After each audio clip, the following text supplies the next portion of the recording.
Mr. Dingledan's Magical World.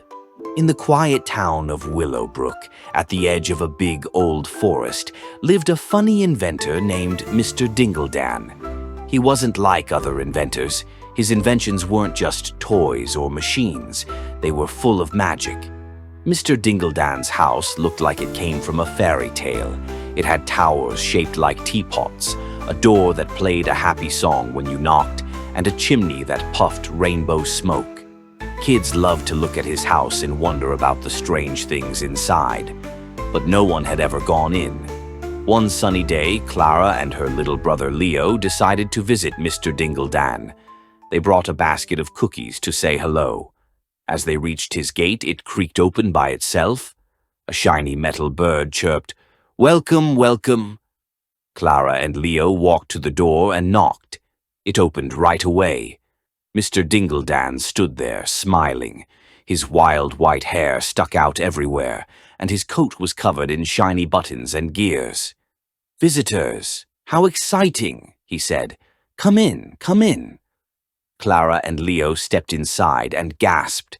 The house was full of wonders. Jars of glowing stardust sparkled on the shelves. Tiny ships floated in bottles of water. The ceiling was like the night sky, with stars twinkling and moving. "Would you like to see my newest invention?" Mr. Dingledan asked. The kids nodded, their eyes wide with excitement. He led them to a big room with lots of whirring and bubbling machines. In the middle was a strange doorway, decorated with golden gears and colorful stones. "This," Mr. Dingledan said, "is the Portal-O-Matic. It opens a door to my magical world. Do you want to see?" "Yes, please," Clara and Leo shouted together. Mr. Dingledan pressed a button, and the doorway lit up. Swirling colors filled the space, and a sweet-smelling breeze floated through. Holding hands, Clara and Leo stepped through.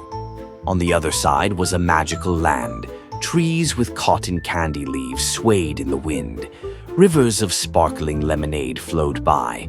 Cute, fluffy creatures waved at them. In the sky, dragons danced in the clouds. "Welcome to Dingledania," said Mr. Dingledan, stepping through behind them. "Here, everything you imagine can come to life." Clara and Leo had the best day ever. They rode on the back of a purple dragon named Pippin, slid down chocolate waterfalls, and played with invisible foxes that giggled when found.